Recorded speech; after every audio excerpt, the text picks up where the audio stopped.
And this week I've been thinking about what would heal pride. And Paul Graves and I were talking in the office about humor. He talked a little bit about mining communities, how a sense of they would joke about each other. And it's a way to test one's temperament. And I talked a little bit about the Irish. We do that, right? You can test one's temperament by if you say a joke and they can laugh at themselves. They can point fun or laugh at a situation. Or our favorite is when they can play on it, right?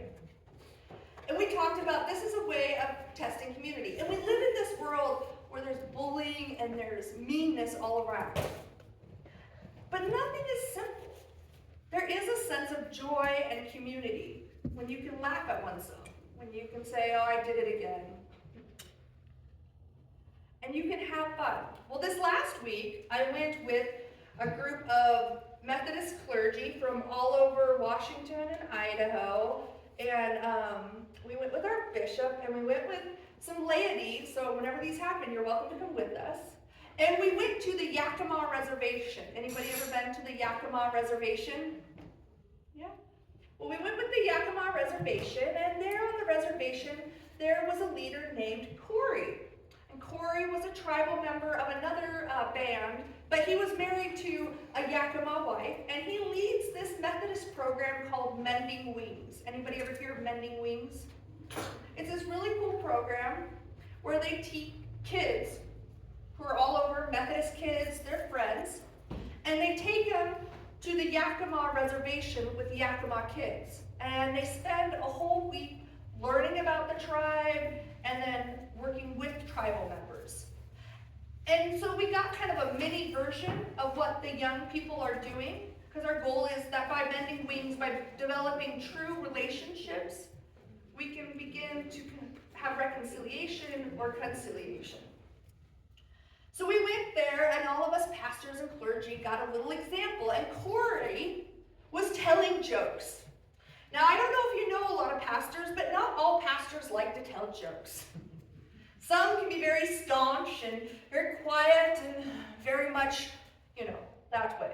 And so when Corey was telling some of these native jokes, you could tell that some were not loving it, right? Like they were uneasy with this cultural difference. And Corey picks up on it, and he says, listen, if the Methodists tell a joke, that means, not the Methodists, sorry. If the Yakima tell a joke, if a native person is joking with you, that means they like you. Because if they stand back like this, that is not they like you. And he was trying to get them to loosen up a little bit. And I've always particularly enjoyed native jokes. I can't remember any of Corey's. They were really good, and I'm kind of annoyed with myself I didn't write them down. But one of my favorite native jokes is a kid came home from school, and he went to school with a bunch of white kids, and he said, Dad, listen, is the Easter Bunny coming for Easter? And he goes, what's this Easter Bunny, son? And he says, Dad, it's a big bunny, and it gets, and everywhere it goes, it drops poop, which is actually chocolate. Are we going to have any bunny chocolate? And he says to his son, you will not see that bunny on the reservation. And he goes, why not, Dad? And he thinks, because it only comes for white people. Son, we see a bunny that big, we kill it and we eat it. So he's telling these native jokes, and we're sitting at this pass, which doesn't feel very amazing. There's a pass where the highway kind of cuts through. The water is running here, and there's a hill where some high schoolers wrote the big L on with some spray paint and some rocks. And we're just down in this little grassy area, and it's kind of one of those forgotten about parks. There's really nothing there, just forgotten about. More gravel and weeds than anything else. And he has us come to this, what seems unholy space, and he says, sit, and this is where he's telling his jokes. And then he tells us the story of this place that for thousands of years had been known. And at one time, Bear was married to Swan. Now, there's a big bear married to a big swan. And it's really hard as a white person not to think literal, because my first thought was, what do their kids look like? But he said, don't think of this story as a white person. Think of this story like you do with Genesis. Not everything in tribal stories is meant to be literal, right? You're supposed to think about them, process it. It's metaphorical. There's deeper meanings. So I tried not to think like a white person, but I'm still confused. Anyway, Bear was married to Swan, and they had a happy marriage. But Coyote, this is where you all go, ooh, because Coyote is kind of mischievous and always naughty. You might think of him as the snake in the garden, right? Coyote, who's a little bit mischievous and naughty, really wanted to marry Swan. He loved Swan. Swan was beautiful. And he knew the only way to marry Swan was to fight Bear. Now, in order to fight Bear, he knew he wouldn't win because he's not as strong as Bear. So he thought to himself, I will fight Bear, and then I have a sneaky idea. As soon as Bear takes a nap, then I'll attack. I'm going to tire him out. So Bear, with his haughty pride, says, yes, Coyote, I will fight you. And Coyote says, okay, well, when we are done fighting, you and me, then I get Swan. And like any dumb, overgrown male, Bear says, sure, that's a good idea. So Bear says, you can have my wife if we lose. And Bear says, what do I get if I win the fight? Coyote says, you'll never have to see me again. Bear says, hallelujah. So they agree to the fight. So Bear and Coyote wrestle. And as they're wrestling, they make different mounds all across the Yakima Valley. So for them, different mounds are different places where Bear and Coyote wrestled one another. Made this mound here, made this mound there. Finally, Coyote could see Bear getting tired, and Coyote was tired too. He said, Bear, how about we take a little nap, and then we begin our fight again? Bear says, oh yes, because bears love naps. Bear falls asleep.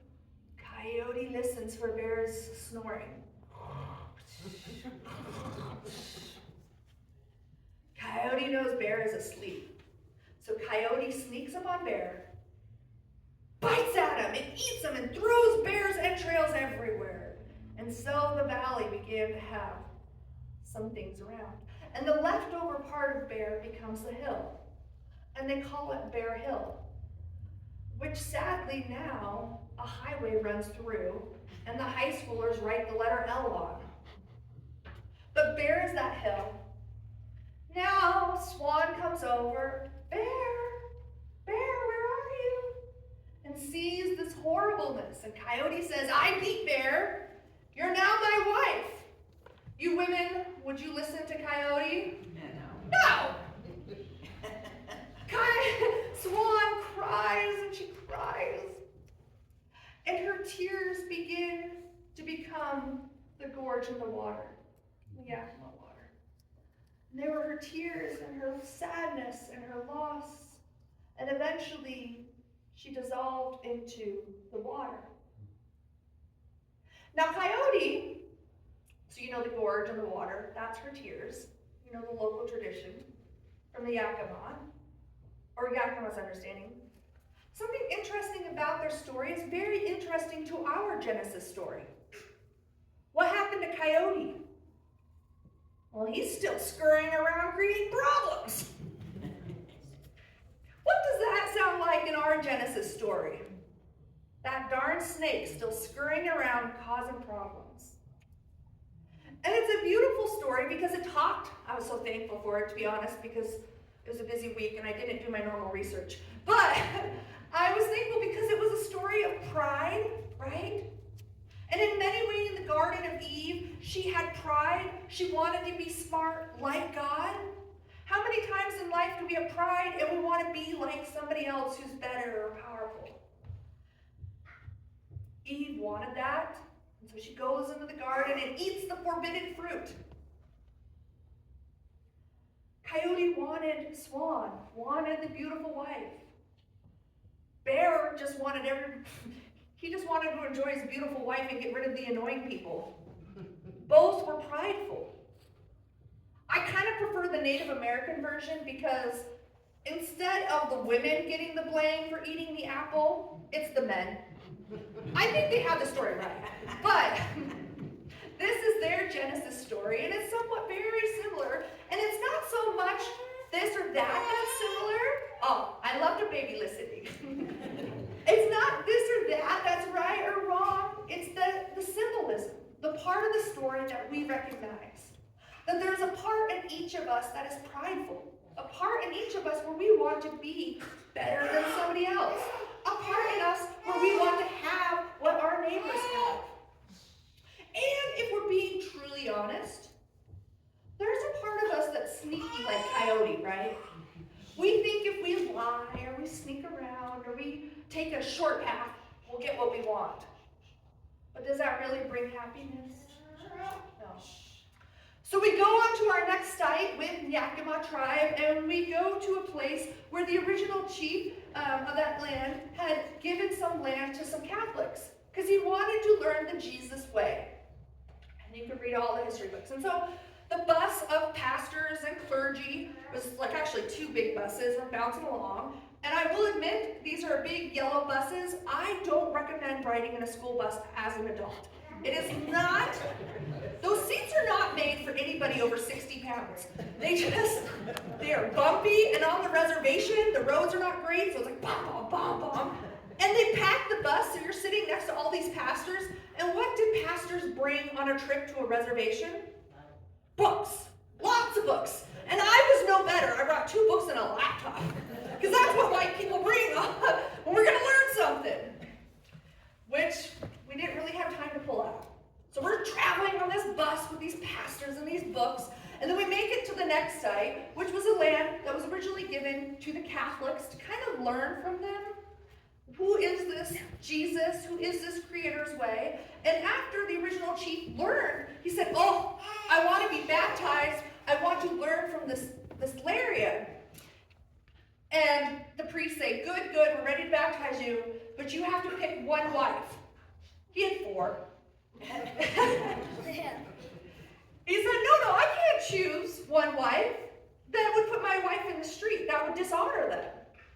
So he wasn't able to get baptized, which is strange to me because even he had learned, I don't know, Abraham and others had multiple wives. Why could he not have multiple wives?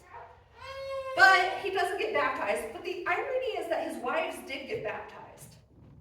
I don't know why. Maybe because they're only married to one man. But whatever. We've talked about the oddities of Catholic theology and how we're still kind of working through that. On this area, though, where the Catholics were there and helping the natives, there were these beautiful apple trees. And he had told us before we go there to be respectful of the land. Don't throw apples, don't do any of this. I have one particular young friend clergy, and she kept saying, I want to eat an apple, I want to eat an apple. And I kept saying, Eve, don't eat the apple. Don't eat the apple. Eve, don't eat the apple. And she goes, will you steal one with me? No, I'm not participating. They're just sitting on the ground. Don't eat the apple, Eve. So, I'm not going to name this pastor, but she does sneak an apple. So he's telling the story, and he tells us this very, very sad story. And the Native American Corey that was sharing it, he lets go of his pride. I have never seen any man do this. He stood in front of the group, and he talked about some of the harm that happened. So when on this area, the Catholics were helping the natives, and the natives were helping the Catholics, when more and more settlers came over, they started doing what they do, taking and pillaging and making up lies and all of that. They eventually killed multiple Native Americans on this land and apparently just beat the Catholics.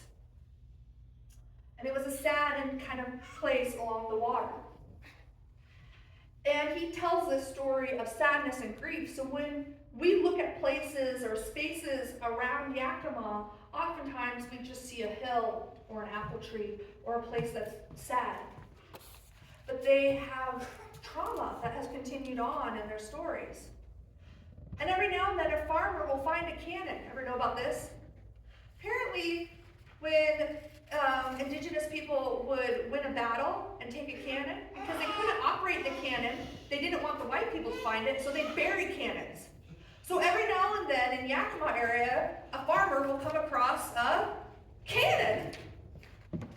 But anyway, he had shared his trauma, how when he was there, alcoholism and domestic violence ran. And it was terrible. And I thought he would just do the general thing, kind of like what I do. It happens, and it was terrible, and blah, blah. But then he talks about 7 generations. Have any of you heard of this, 7 generations? It means the previous 3 generations in your family, so your father, your grandfather, and your great-grandfather, their trauma and their sins still play out in your life. And you're the 4th generation. And everything you do will affect your children, your grandchildren, and your great-grandchildren. So in order to break trauma, in order to not pass off the sins of the father to the sins of the children, that sound very familiar? In order that we don't do this, you have to look within yourself and fight pride. And so part of his practice, he tells a story of when he was a child watching his father beat his mother and his sisters. And he talks about when he was 11, he fought his dad and ended up with a broken nose, never went to the hospital. And then he talks about when he ran away from home and his girlfriend's family let him stay there. And at the age of 17, he replicated what his dad was doing, thought his girlfriend was cheating on him, and he beat up his girlfriend. I never heard a man talk like that in front of a group of 100 pastors. People that generally think high of themselves, and here he made himself incredibly vulnerable on land that has a deep history. And he named her, and he recognized if he is ever to stop the sins of his previous generation, he couldn't just be mad at the white people. He couldn't just be mad at this group or the boarding school that's there we'll get to. He couldn't be mad at just these people. He had to fight the sin from within, the pride from within. He could no longer just be mad. He had to forgive. He had to forgive his dad, the abuser, the men who abused his dad. He had to forgive the generations past. And he had to call the sin from within and the pride from within and pull it out. He said he has worked through therapy and school and counseling. He has never hit a woman since. I think if we're ever to fight that sinful pride from within, we must be honest and acknowledge it. It's one reason why I'm proud of our church for sponsoring AA and NA groups. One of the biggest things they do in order to fight that demon is to admit what they've done wrong. Not in a shameful way, not in a way that you're a bad person forever, but in a way that I have to forgive myself, I have to forgive those who hurt me, and I have to fight myself and my pride and do differently. If I'm going to break the cycle of 7 generations. He said then, as later he got older, he was tentative to date again because he didn't want to be like his father. And he didn't want to repeat that. But he was blessed because he found a woman who was half Yakima and half Filipino, and she keeps him in his place. And he has never hit a woman since. And I was just awe-inspired to see a man admit this in front of such a group. And after admitting all of this, he said, conciliation and reconciliation happens when we're being honest with our pride. And he said, I invite all of those who were tempted with the apple to enjoy your apple. And my friend pulls out an apple! And some of the pastors went and enjoyed apples. I did not eat an apple after calling my friend Eve for half that trip. I didn't eat it. He knew us enough. He invited us on the land, and he knew even amongst a group of pastors, some would be tempted to eat the apple. Because really, we're just the same as our ancestors. And they want a better future for their children and our children. That if we're going to move forward, we need to be honest and forgive each other. The final place we came to was the hardest of them all. It was one of the original forts when they were slowly taking over native land. And on this particular fort were some remaining buildings. And at first, you would have no idea something horrible happened, because I have never seen this, but there were these beautiful fruit and oak trees and wild horses all over the land. Anybody ever seen wild horses? Yeah, it was amazing. A group was over here and a group was there, and there were some young little colts like playing around. It was gorgeous. But I knew this is where children had been kept. One of the schools. So we go to that area, and the original jail they used to jail the parents with, they would then jail the children at the boarding school. So if children were too native or spoke a native word or did any of this, they would go to the jail. And they said that sometimes the jail, which is really just a white building and you can go in it, it has these little slats, was so full that children would go to the bathroom where they stood. And he asked us to go inside the building and feel what you feel. This was hard. This is the hardest part for me, to see children being treated like this. To go inside a place where trauma had happened to these kids. And it was hard for me, going in and out of foster care and seeing kids that had been abused, and I felt this overwhelming feeling of a child just wanting love, of shame, of fear.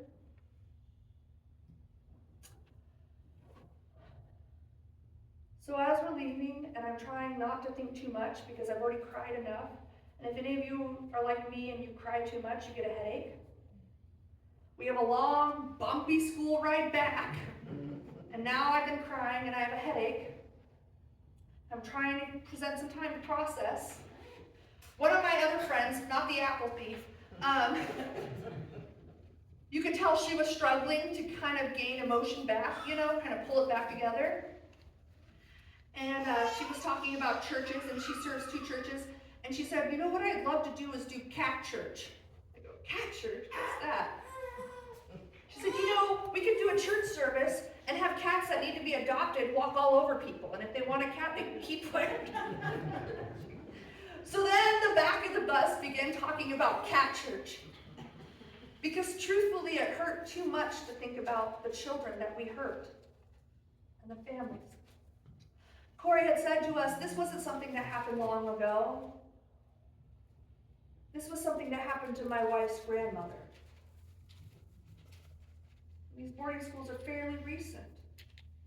So the Methodist Church and the bishop are looking at what to do with the future. And as you know, many Methodist churches are closing. And one of the things they're looking at doing is the church itself, when it closes, giving 10% of the proceeds back to the Native Americans that live there, if not the building. And that's controversial. I could hear the quiet in the room. It takes a bit of pride to let go, to say we did something wrong. Or if it wasn't us, it was the ancestors or the people that we profited from. To admit some blame. If we're going to heal our pride and we're going to heal our future, then we just need to look at the truth straight in the face. Say, I have a part to play in this, but I will not let this coyote or this snake win. I'm going to rip this from my generation so that the next generation doesn't have this burden to bear. I'm going to look at the land around me, even a boring pile of dirt, and ask a native local, what's the story? What's the story that's been the story here way before my family? And I'm going to listen, not because I think I'm right or they're wrong, but because I know as a Methodist, we believe in something called prevenient grace, and God has always been with the natives. I can't help but listen to their stories and hear some of the 12 tribes of Israel, their stories of God. God has always been here.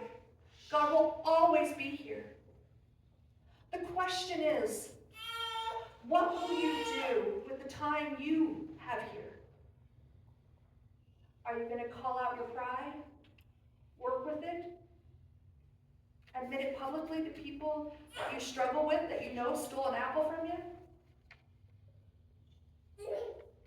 My prayer for all of you is that you don't be shamed or fearful or feel bad about this or that. And he said, I don't want your pity. Pity doesn't do anything. I want your heart. I want to try again. I want us to hear each other's stories. I want us to acknowledge what's happened. I want a better future. My prayer for all of you is that you won't have white shame or any of that stuff, but you'll listen.